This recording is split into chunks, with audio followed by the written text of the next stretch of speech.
So just one more thing. Oh, okay. Oh, we're We're live. live. But you can ask. Good morning, everyone. It's the 5th of December, 2025. We're in the last stretch of the year. Please let us know where you're watching from. I am in Central Florida. Daniel, where are you? I'm in the paradise city of just it can't get any nicer with the weather in New York. It's 23 degrees. Please send coats and sweaters. But you look so Are you in warm the with your city? t-shirt. Yes, I'm very warm-blooded. I'm kind of like Dr. Kiltz. I am just hyper. If you haven't noticed yet, I really don't need coffee, this poisonous, venomous liquid. But other than that, it's good. Oh, Dr. Kiltz is here. Yeah. What's up? I was like chatting with Brother Ray, and then suddenly it's like, oh my God, it's 6:01. Hey, my friends. My Good Jets morning. brother. Going on? Hashtag KMT. Hashtag yeah. KMT for a chance for what, Alia? To win the Kiltz Health Coaching course in February. Okay. I'm right down at the Pierre Hotel, right by the great park here. Love it. All is good. What What are city are we you talking in? about, my good friend Dan? What city are you in, Dr. Kiltz? New York City. Whoa. Oh, okay. Where? I know you just said At the Pierre Taj Hotel. Are you Now going he's to going be to get a here? bunch of people coming over to visit I'm here you. today, tomorrow for a foundation reproductive medicine expo with my good friend Dr. Gleischer and others, and then Sunday night I fly to London for the London meetup. Mm-hmm. So I'm excited about that.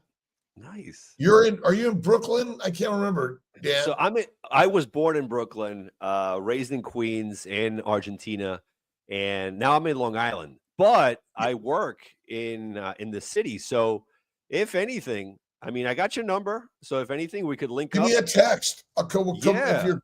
Yeah. I'm at the Metropolitan Club. Okay. Which is right by the park, by the Sherry Netherland Hotel, and it's a great little spot by the Apple store, big one down here. And we go to a steakhouse. My treat, dude. My treat. Oh, God bless you. God bless you. God bless you. I'm at a meeting, but come by. Okay. And we'll have some hot water or tea. I'm in. There's a great Brazilian steakhouse on 49th between 8th and 9th. There you go. Fogo de Chao, right? That's the one?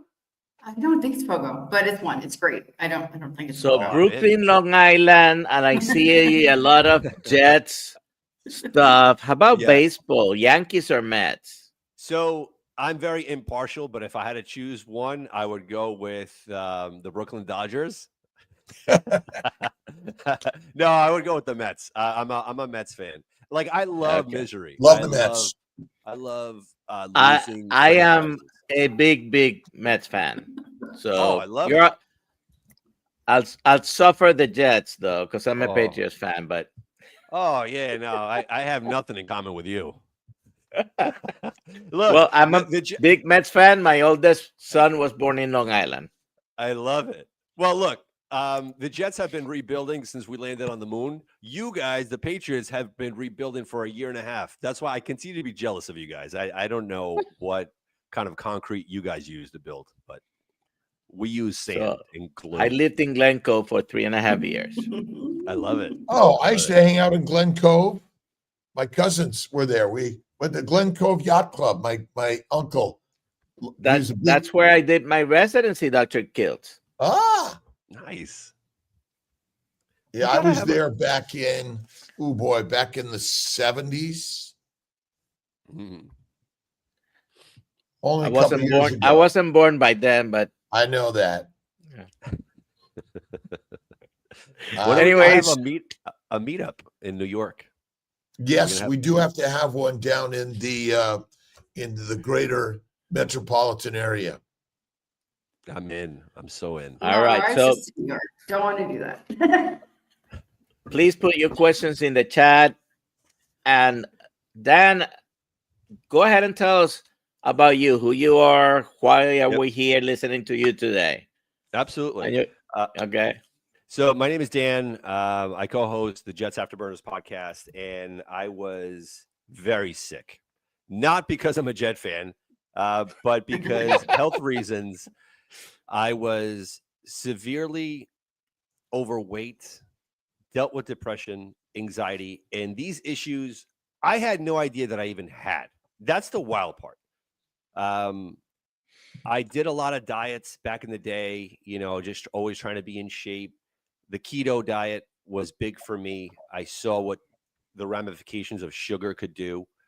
But I ballooned to 248, almost 250. I couldn't breathe going up and down the stairs. I had just the level of being so lethargic. And what hurt me the most was not being there for my wife, my queen, not being there for my two daughters that look up to their dad as a standard. And I'm showcasing to them that's not how a father's supposed to act. Coming home and they're just plopping on the couch and sleeping. Oh, I'm tired. I'm tired. I'm tired. And you inherit this adage of the older you get, the more tired you are, things start breaking down, and you start saying to yourself and you start believing these lies over and over. Anyway, through the grace of God, one of my brothers, he went on something called the carnivore diet, which I think Dr. Kiltz is sort of familiar with. And He talks about it a little bit. and I started talking to him, and it just wasn't jiving. And I'm like, all right, this is like really crazy. But then last year, something happened to me. It was a health scare. Obviously, we have to reach these Rubicons in life, right? So, not to get too graphic or anything, but I was having, blood in my stool. And this is weird. I'd never had this happen. So I went to the GI doctor and waited there 4 hours. And then I got called in, sat down, and he said to me, all right, we got to do a colonoscopy and an endoscopy. I'm like, all right, hold on, doc, you're not going to check me out. I waited no, there's nothing to check out. We have to just go this route. You have to take these probiotics that you have to buy on Amazon. They're like $180. I ate it up. Right. But I'm thinking in the back of my head, why not check me out? Like maybe there's something topical there, something. Anyway, almost 250. I leave. I have to go get blood drawn in another office. It's raining. It's nasty. And the severity of where I was still didn't sink in, because when I went to the blood drawing center, they were closed. And instead of going into my car and going back home, I went to a pizzeria. I went to a spot, never been, ordered 2 slices of pizza, 1 grape soda, because, we all need fruit in our lives. And I went outside and I started eating, and it's raining, eating right under like a little canopy, and still didn't hit. Finished it, went back into the pizzeria, had a spinach roll, went back into the car, walked across the parking lot, rainy, nasty, and I'm driving home. And there was an epiphany. When is enough enough? You're addicted. There's something going on here. Why don't you try the carnivore diet? You love meat. Your family, they resided in Argentina with grass grazing cows. Like, why not? So I started. And for the life of me, every night at 3 a.m. since I was 5 years old, I would always wake up. The first night I slept through. My wife is like, wow. 1 week, symptoms started kind of evading away. And then all of a sudden, a month into it, my inflammation started going down. I had left knee surgery early last year, and Then 3 weeks later, I was just like, wow, I have all this abundant energy. The day of the colonoscopy came. And again, this isn't, medical advice or anything like this. Everyone has to choose their own route. This is just me personally. I did the bowel prep, everything. Then the morning of, I looked at my wife and I said, there's no reason for this. There's no more blood. That's it. I'm good. My wife is like, look, there's no more blood. Oh, I hear an echo. I do hear an echo. Is that I think we're good now. okay? Good. So one thing led to another. I said to my wife, hey, look, I don't think I should go ahead with this. My wife said, you know what? If this is what you feel, okay, cool. So I called the hospital and they said, listen, don't worry. This is your discretion. If you don't feel it, no worries. Just call the office. All right, cool. So I called the office. Office was, I'm sorry for my language, pissed. They said, what? You know that we have people depending on you right now? I said, whoa, what? So right there, these are the little nuances that fasting does for a human person. They give you that sixth sense of thinking and seeing life clearly, make decision making a little bit better. And from there, I started losing weight. And, my goal was to get to 180 pounds. Right now, I went from close to 250. And today I was at 182. And I'm close to it. But I've noticed that it's not just about the weight. It's a nice barometer to have. It's nice, but it's not about that. It's about the internal healing that will take so much time. It's not just a 1-year process. To me, it took 35, 38 years of this nasty indoctrination that we have on earth here of you got to eat 3 times a day. You got to eat 4 times a day.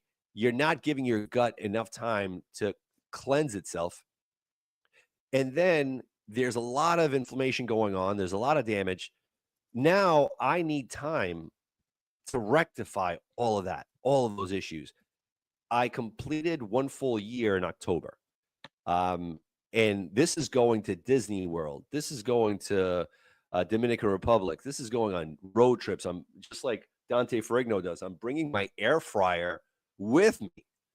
Crazy. It's like my little R2D2, like wherever I go, like fantastic. But I'm so focused. Thank God. Like I give all glory to God, right? I'm so focused, but with that being said, there's still fear. And I think it's a disciplined fear and it's a good fear. I always fear not veering off because I know that mine is an addiction. And I commend individuals like Dr.Kiltz where he can veer off a little bit. He might have like a little salad or like keto ice cream, whatever the case is. I can't do that. I can't, because just like a drug addict or a recovering alcoholic, I know when I put that into my system is like, we're back. And now we're going to come back stronger than ever because we don't want to be where we were just now. This microbiome action that happens, not a fan of the little bad guys there because they know how to revolt. So I don't want to get to that point. And I think it's a healthy fear that I look at certain foods, and Dr. Kiltz is going to love this. I look at vegetables now, straight up poison. Fruits, straight up poison. Nuts, poison. All these other things. I come home, I eat once a day. I'm not thinking about what should I have for breakfast? What should I have for lunch? No, I'm meal prepped. My New York strip upstairs, my ribeye. Hopefully prices get down. Damn Bill Gates. And and just all these things that happen, right? I don't have to think about it anymore. I'm devoting my time. And the best part, my wife has her husband back. My kids don't just have me there, but now I'm present in the moment. So that's my little story. I'm sticking with it. Discernment. Yes. So true. Discernment. I was talking to my brother Ray. We talk a lot about discernment and the power of the mindset. Mm. And ultimately, this is why, but as we give thought to a thing, we create the thing. Right. And that's the power of God, which is the vibrational energy of everything. And we're part of that. And we're the creators of it at the same time, which is kind of radical. And it is such a magical state to be as a lion. And ultimately we're back to who and what we are. This is philosophical. Right. Very philosophical. And that's why it's important to be able to go online and connect with our Brooklyn Dodger fans. And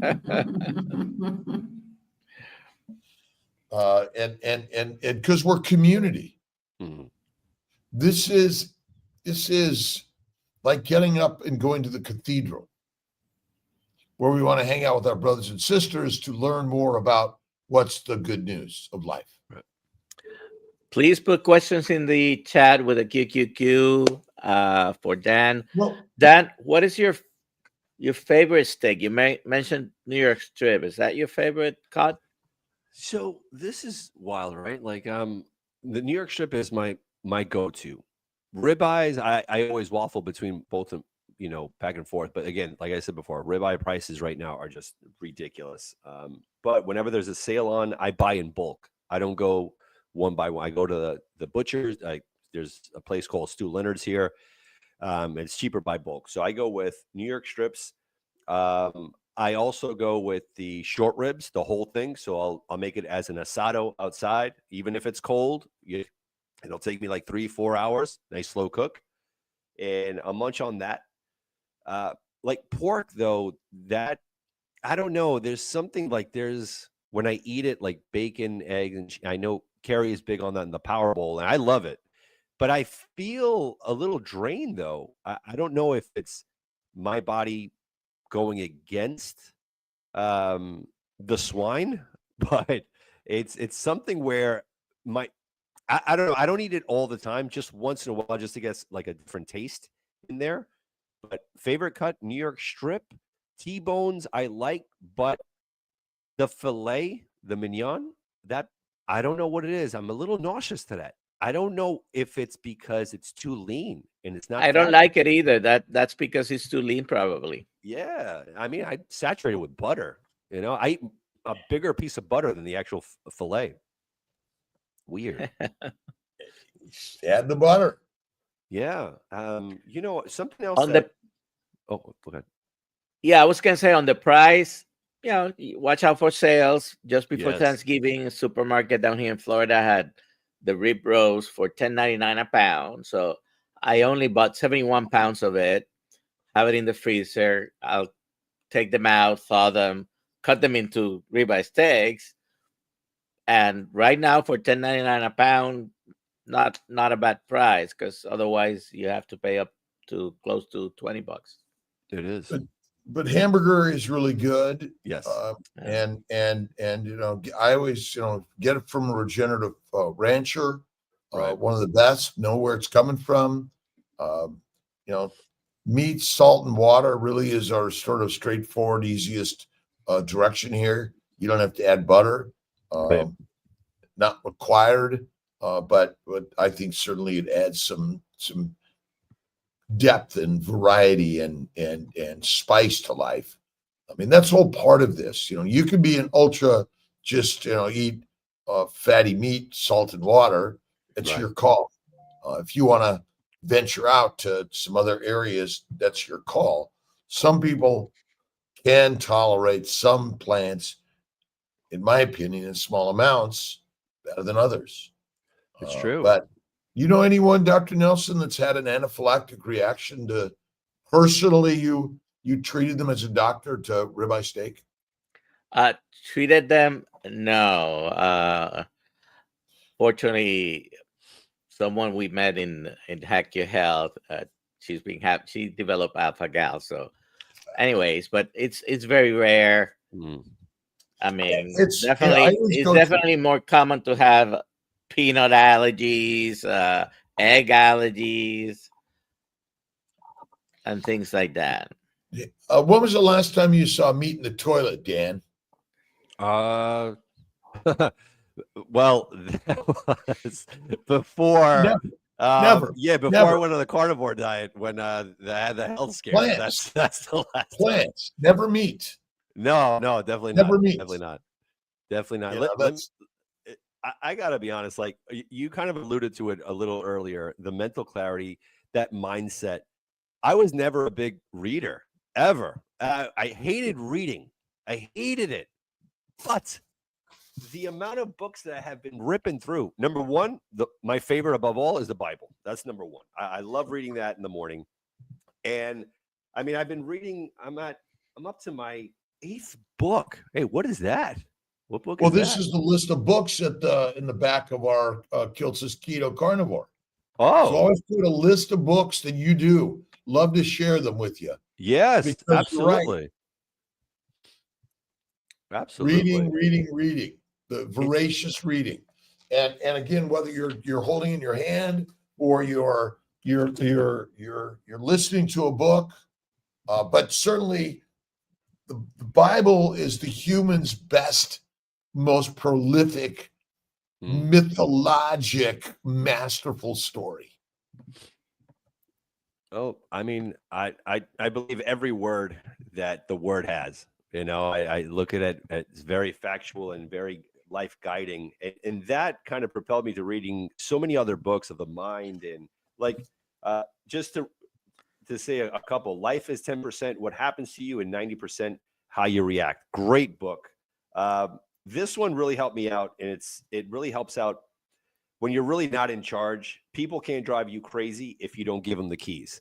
This is one of those where whether if you're going up against a really crazy boss or someone even in the family, it's just taking a step back. And this kind of all intertwines together with this carnivore diet of really assessing certain situations in the moment and internally between the ears, and helping and kind of self-motivating really helps a lot with us in having that bond with everyone together. So I'm really fortunate. I definitely want to look at the back of that and see what other books I can read. Well, my favorite is like Neville Goddard's books and James Allen's books, and I mean all of these are ultimately biblical writings of humanity. You know, we're all putting together these great. And I was thinking about something this morning. What are the toys that McDonald's gives to kids in the Happy Meal? Huh. Fairy tale toys, right? Fairy tale. Okay. So and are they about heroism and overcoming and strength and power and magic? Right. Star Wars, for one. Yeah. Mythologic story written by Lucas, Right. taken out of Joseph Campbell's work on the mythologic stories that we all create. And that's why the reading and even if we'll quote, we can't read, we can listen, we can watch, we can be inspired. But McDonald's, I mean, it's all about, we want to empower. So when you put the empowerment of the things that we're attracted to with the food, so if you're going to McDonald's, moms, right, it's the burger meat. If you're going. But next level is make it yourself, right? Yeah. Yeah. I agree. I couldn't agree more with that. And again, this isn't to demonize, you know, if you have no other choice but to go to McDonald's or Wendy's, but I remember I went that route. And again, this is mass production. I don't know what's in those burgers. I have no idea. All I knew is that I got into a habit of going there every day, of eating 3, 4, 5 hamburger patties with bacon loaded with sugar, but that was my go-to. But now eating this way organically, I'm not even thinking. I get out of work and I go straight home, not thinking about anything else. Well, just about life, listening to podcasts, get home full of knowledge, sit down, give everyone their desired time. And then it's time to eat my steak or my own ground meat, just like, piggybacking off of what you said. That next level is making your own food. There's nothing better than making your own food and going back into our ancestral times. Little funny story talking about that. My refrigerator went, right? And thank goodness it's 23 degrees outside. I have all my food outside, everything. And I know it's not going to waste. All of my meats, everything. It feels very, very primal.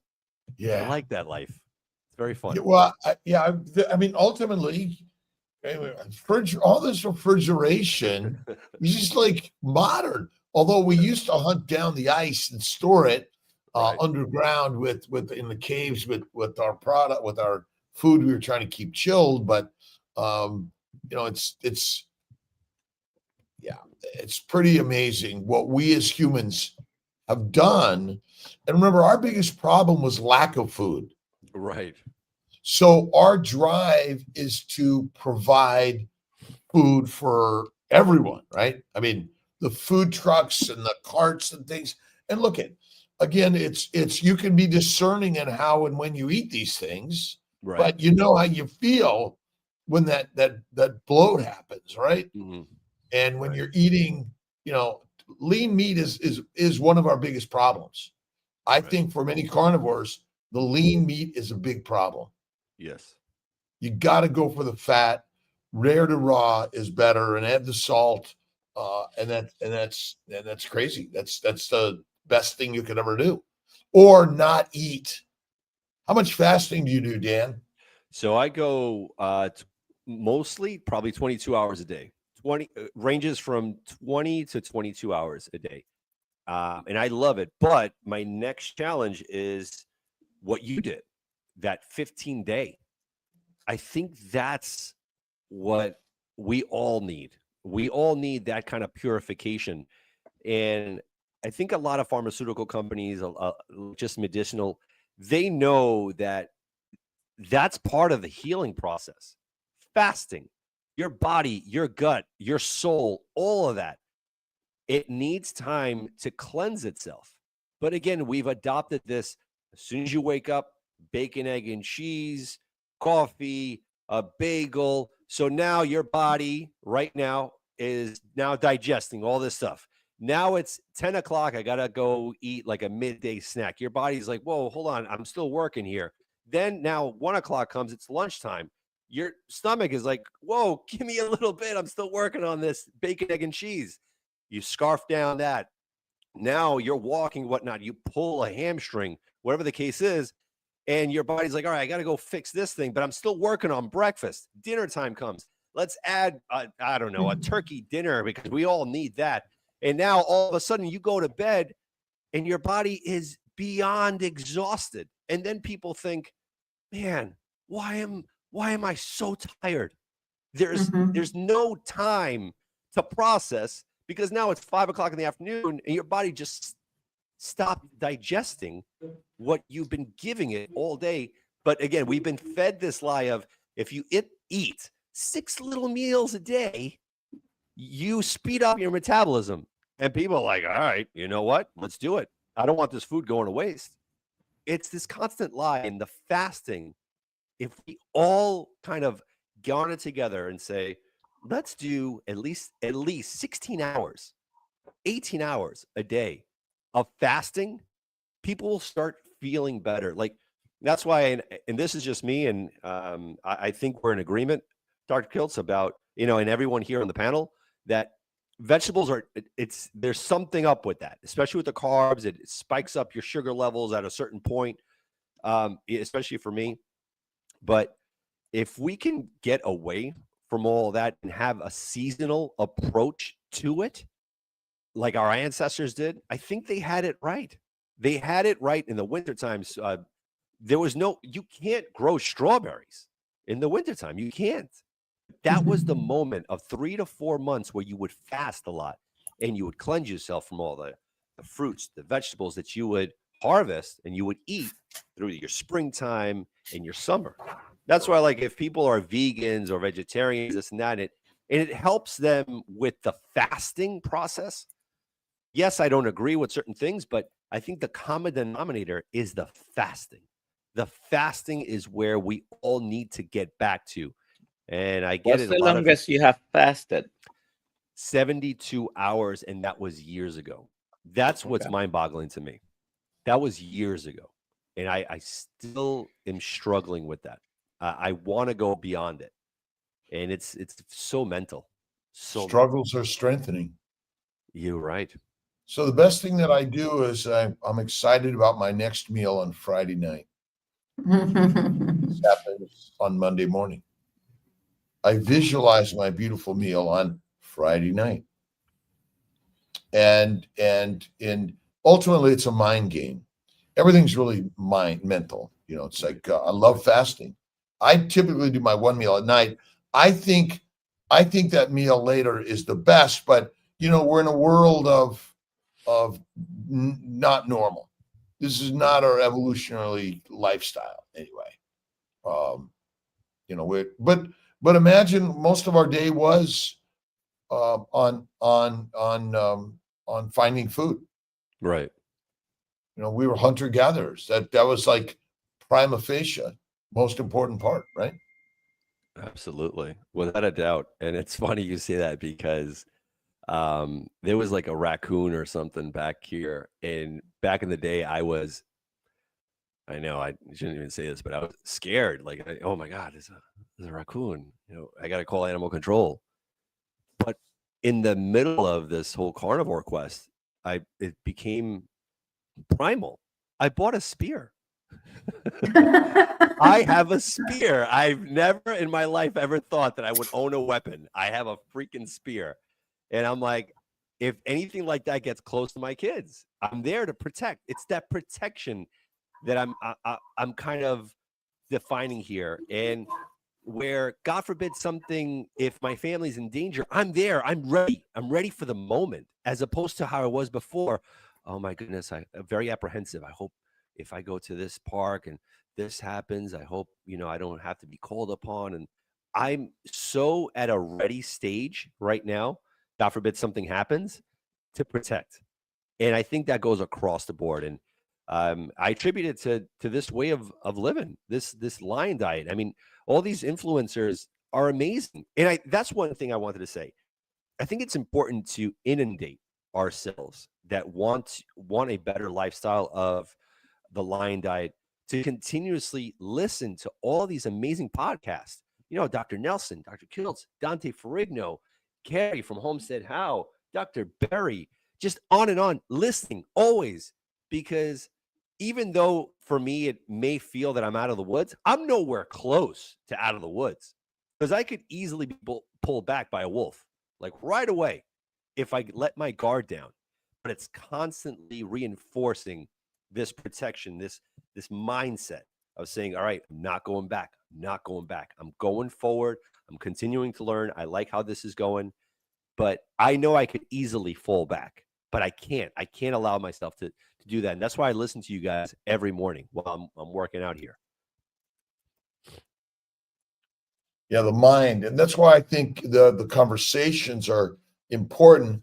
And I am healthy. I am well. I am a lion. I am living that lion's lifestyle. And the carnivore lifestyle really is the regal symbol.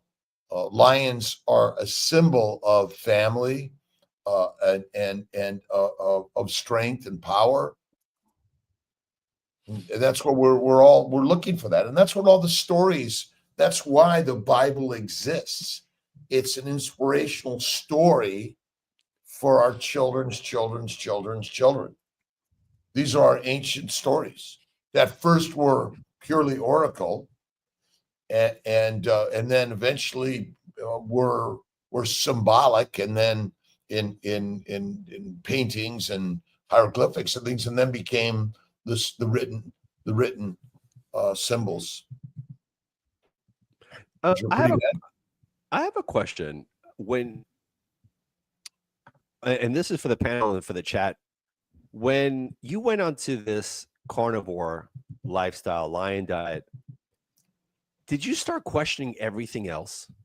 Because for me, I started questioning everything what we have been taught. And I don't want to be like a conspiracy theorist or whatnot, but I really started questioning so much, everything, our history, our atmosphere, our galaxies, everything. I mean, these are the same entities that continue to tell us that fat is bad, lean meats are good, vegetables are great. These little power bars are the way to go to throw it back into your backpack. So when you go hiking and you're hungry, you eat some of that poison with raisins and chocolate chips. Did it spark an interest outside of the box to really start saying, what about this other stuff of what we makes you think? Yes, it definitely does. Everything is only what you think it is. Everything is only a thought. This is our biggest struggle. Is there such thing as hard science? Is there a truth? It's only what you believe. It's what you think. And are plants poisonous? I mean, that a lot of people live a long time eating plants, don't they? Right. But it's kind of like smoking. Yes. Is smoking cigarettes good for us? It's not. How many people get lung cancer? About 10% of smokers get lung cancer. Now you get other things. So the challenge is to figure out why some people get sick and other people don't. And we know we're all going to die, and when and how we die, God only knows. Right. But I mean, for me, the mindset and also question everything. Question everything. That to me is the most important thing. And there is no such thing as hard science. Right. Mythologic. We've fallen into the trap. We believe it. And or it's sort of like, I always go back to like, which scientist and science is true? Right. And are humans different? Are humans different today than they were 100 years ago, 500 or 5,000 or 50,000 years ago? Were we? Were we that different? We're not. We're the same. No, we're the same. Exactly. Exactly right.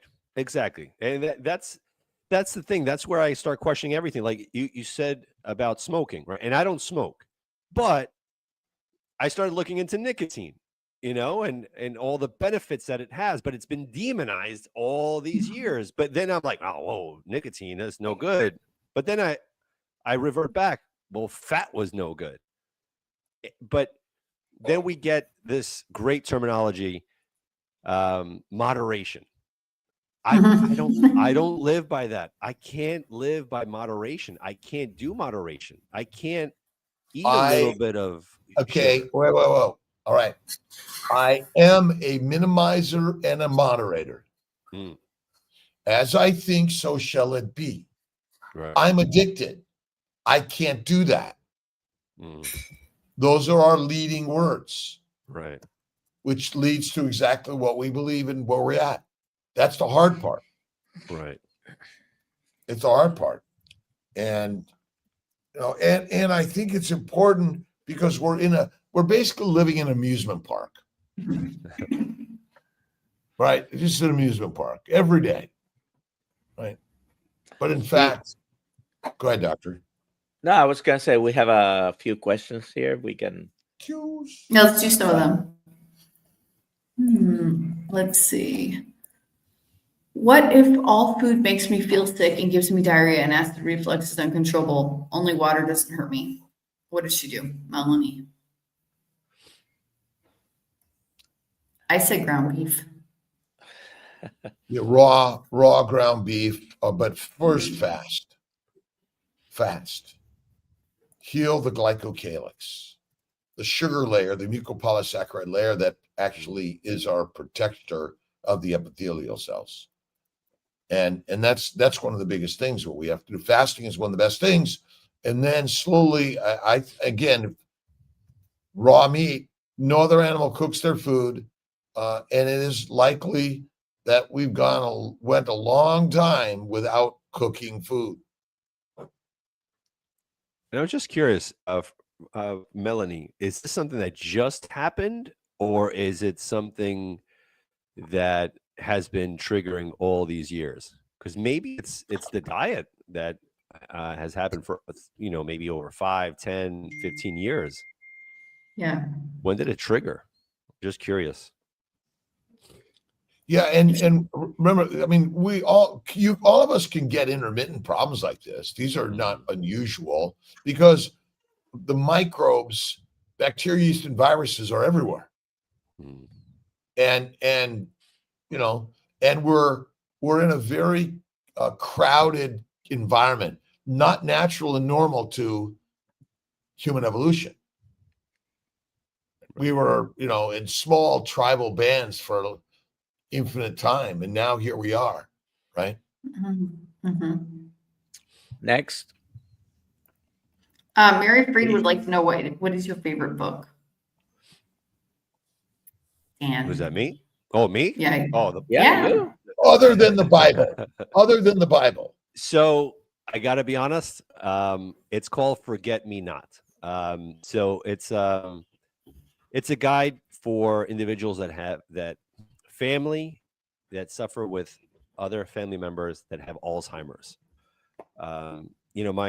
Unfortunately, my mom suffers from that. My grandma did as well. So they say it's genetic, whatever the case is. I have my own thoughts on that. But with that being said, there's something called type 3 diabetes, right? And Alzheimer's has possibly something to do with that. And reading this and how to help my mom and how to convey certain messages when there's that disconnect going on has helped me and my family a lot. These are like little tactics, and fully understanding and placing yourself in the patient's shoes and saying, all right, there's a lot of noise for this person to capitulate what's going on one-on-one. Try to recreate great moments in the past in the present, so you could kind of have her engaging with you so she understands, all right, now we're going to go for a walk, now we're going to go into the bathroom, now we're going to go into the kitchen, and have their minds stimulated and never looking at them as a lost cause. They have Alzheimer's, that's it, it's a rep. No, it's a learning experience for the family as well. How do we staff off this? Like, I don't want my family going through this with me. So I'm going to go this carnivore route and stay away from this type 3 diabetes. Try to. Maybe that's it. That's the link there. Because I'm just curious. This is a question for the physicians as well.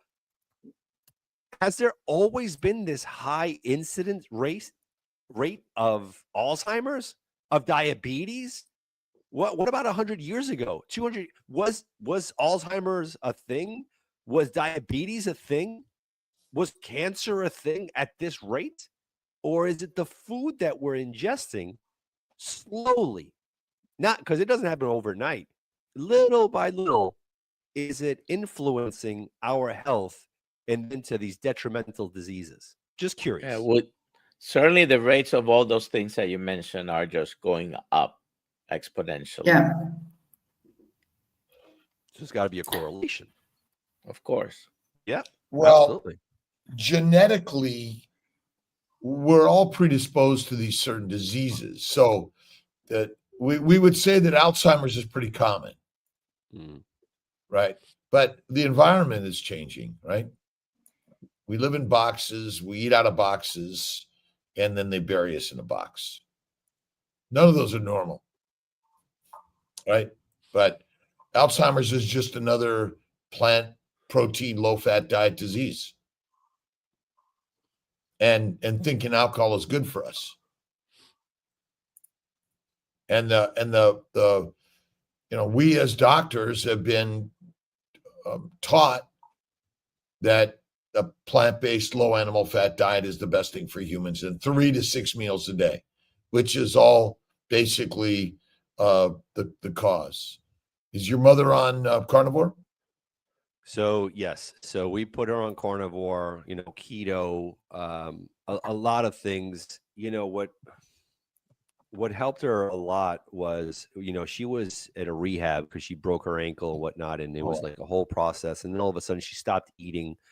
They gave her a feeding tube, and they were, just pumping her with all this sugar bolus and all that. And the doctor's like, she doesn't have much left because this is the final stage here. And my brothers and I, we, obviously we put it in prayer, and we're like, you know what, let's take her home. Let's take her home and let's make our own food.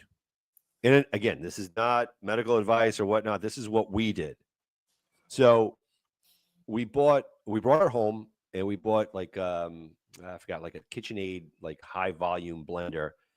And we cooked liver, steak, all this stuff. And we would put it in the blender. We would fine it. And we started making the bolus. We started pushing like this. 3 weeks, she started eating again. 5th week, out. The bag, out. Done. It healed up in less than 3 days. She's been with us since then, already 2 years. The doctor said, wow. 2 years. Again, this is not like an indictment against doctors. Look, I respect what you guys do. I respect you guys more because you guys are out of the box and start questioning. That's what I respect the most. And when doctors say, hey, look, why don't you just take her home and try something else, maybe this, but I get in today's day and age, there's certain professions they can't say that, but we did it and it worked. We did our own thing. And that was the keto. That was the carnivore. And she's been on this. And instead of taking Memantine and all that, this has slowed down the progress a little bit.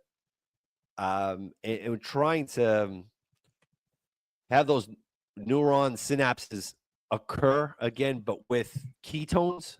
Very hard to do, but she's been level. And that is encouraging to us, that nutrition can do that. Fat is the single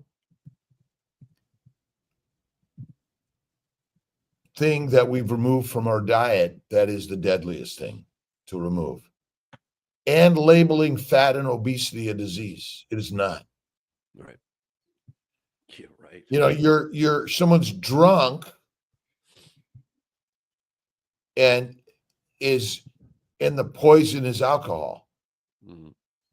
And remember, many people have auto brewery syndrome, which means they automatically become drunk on the fermentation of the plants and proteins in the gut. And the microbes are not our friends. We co-evolved, but they want to kill us. They want to make us food and fertilizer. And all those things really contribute to every disease. And they're all the same. They're all plant protein, low-fat diets and 3 to 6 healthy meals a day. Right. That's true. Question true. everything. Question Kiltz. Question everything. Doc's FET tube. Can you eat Doc eggs Safe on carb? Tube. What is it? Doc Safe Tube. Oh, okay, got it. There Doc. you go. Doc. Who can you eat eggs on a carnivore diet? I eat it. I eat eggs. I haven't seen lions eating them, but I know polar bears do. Right. Polar bears are carnivores. They're not omnivores. They can. It's like we can. Doesn't mean it's good for us. Well, they don't have much available. Well, the polar bears will climb the cliffs to get the eggs. They Oh, will. wow. Oh yeah, they're pretty amazing. Yeah, I'm talking about the Oh. plants that they don't Oh. have. Oh, Well, They would eat them maybe, but they don't really have much access to them. but they're opportunistic also.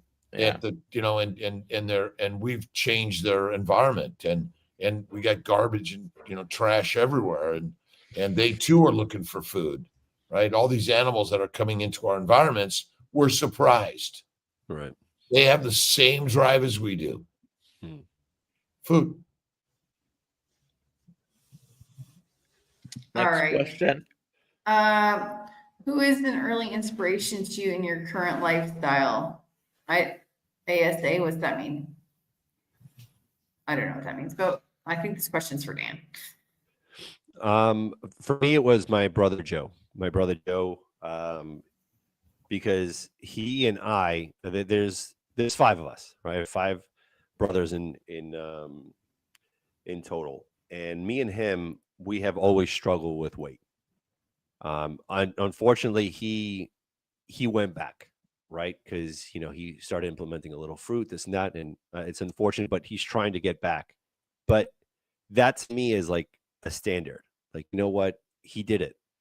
And me being the youngest, I would always look at my brothers. What are they doing? And I would always get linked with him. And when I saw him lose all this weight, and he was so focused, so into it, and he would say, "You have to find your why. You have to find your purpose of why you're doing this. Don't do it to make others happy. Do it for you." And once I figured that out, I said, all right, you know what? This goes at the top of the list. Why am I doing this? And he was my guy. I love him to death. And that's my guy. That was my inspiration. But it is a high fat diet that's the most important thing, and eating less frequently. That's to me is like the game changer. If you eat a plant, cook the plants well, add fat, eat less frequently, and be happy. And I say that because it is truly an inclusiveness that we're here to promote. Definitely, if you're sick, if you're any problems, fast and fat and go strict carnivore.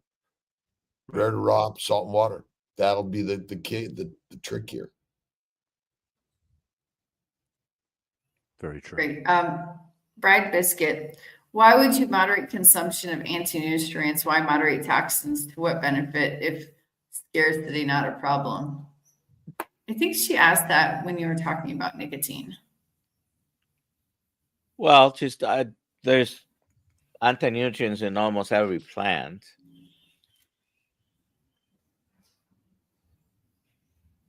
I guess there you go. There's no answer to that. The cow's not going to let you kill them easily, right? And but nicotine is another pharmaceutical agent, industrial product that we're all looking for something to keep us energized and keep us going in the 9 to 5 box. And caffeine, coffee, tea, energy drinks. A lot of people drink those things. Sorry. I do some coffee. I was off it for 2.5 years. I do it some days. I don't do it every day. I don't line up for it. I got to have it. It's cultural. We have a social cultural drive in all of this, right? And so maybe that's part of the nature we can minimize or moderate as we choose we can. That's true. And I just want to read this, Dan. I totally agree. My mom has advanced Alzheimer's, and my communication with her is so different than my sister's. I get better response from her, and she is even happier. So yeah, Terry, you're on point. Eye contact facial expressions, that's that communication. That's the key.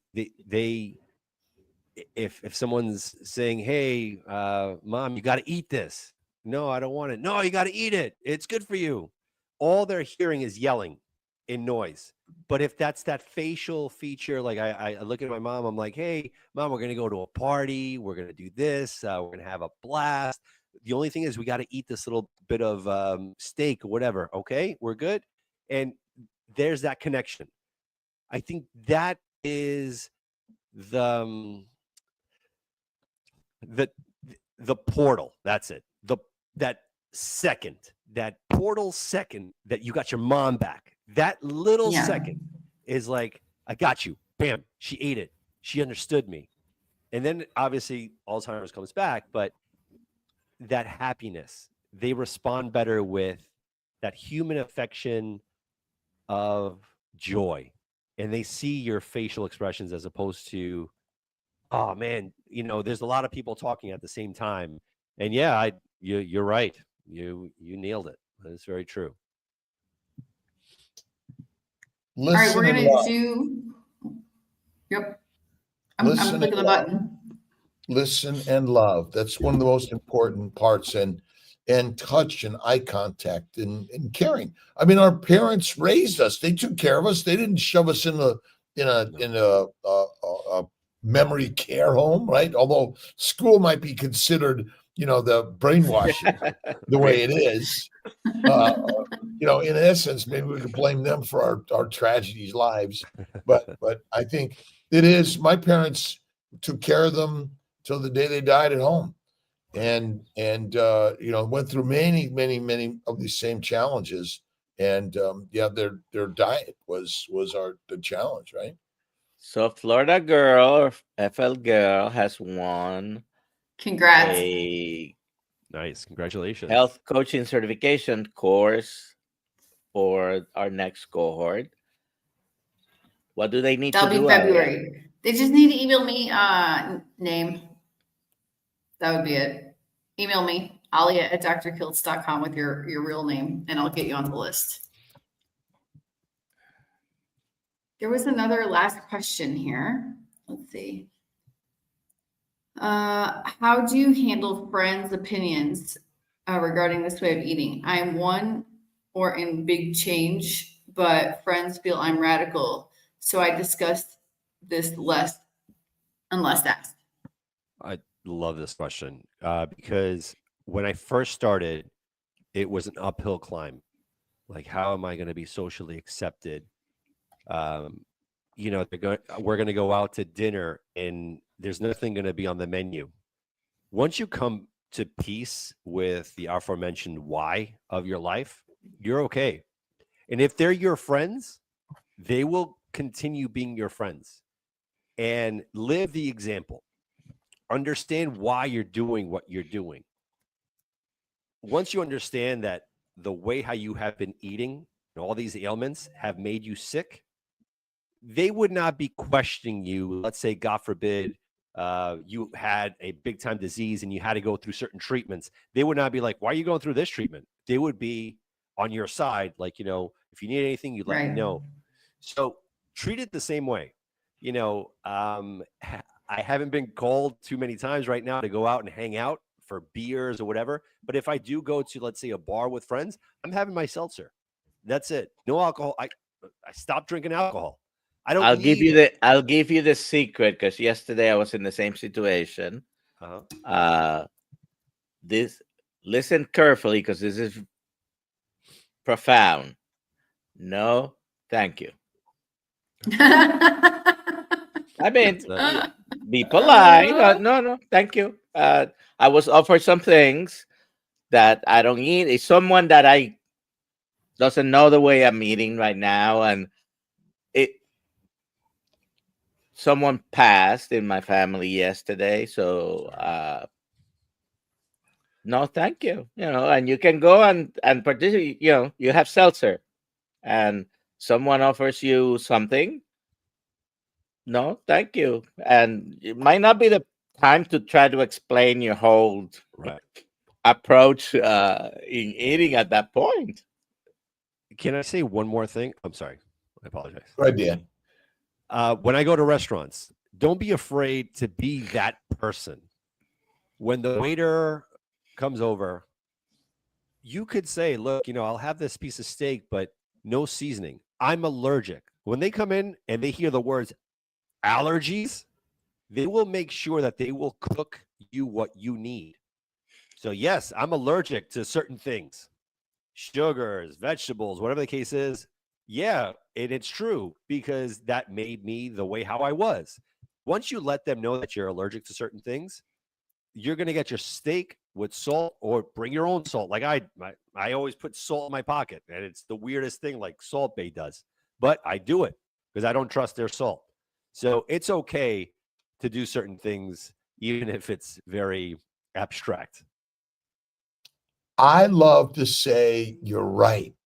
This is crazy. I love that. This is so radical. I was at a luncheon the other day, and the plate had some potatoes, some green beans, and some salmon. Added butter, ate the salmon, was happy. Yep. And again, we don't have to make a to-do about any of it, but I think when I always say, you're right, this is crazy, I don't know what I'm doing. And as you people, they're all your friends. I mean, I have friends that yell at me and hate me some days and don't. This is life, right? This is just part of the journey. And what we're doing here is being out there, even though it doesn't fit in with what we've been taught. Mm-hmm. Very true. Salt is the only spice I use, and butter is the only sauce. Oh, ain't nothing better. Yeah, enjoy every day. Enjoy every day. I'll be in London at the London meetup on Monday. What's that about, Ali? Do we have a time? You're getting picked up at the airport, and then you're gonna go straight to For those listening from London and England who don't know about it already, the London meetup. I think George needs to I get don't more think data. it's not open really to the public, though. Oh, It's not. all right. It's not. Well, I'll be traveling. You see Kiltz. Yeah, apparently you're going to be on the live stream Monday morning. Someone's picking you up, and our guests, you're going to do it with them, I think. Oh, like cool. At their house, Yeah. something like Yeah. that. Oh, it's gonna be good. Yeah, I Could be wrong, land but it'll at be 8 fun. o'clock in London, and I leave at 8 o'clock from London. 12-hour stint. Yeah. By the way, we're over an hour. Nice. And we're all on the journey of fertilizer and food for other organisms. Yep. Yeah, it's a celebration. It's a life celebration. It's what we're here to do, and make the very best out of our lives. For sure. So Nice. thank you, Dr. Nelson, Ali. Yep. Yeah. Dan, you're the best. Dan. Text me, Dan. I will. I appreciate all of you for having me on. So thank God you so bless much. guys. Thank All you right. for being with You're us welcome. this morning. Thank you. Have a great day today. Eat meat. Eat meat. You're the master. Eat meat. And chicken's okay. Bye, everybody.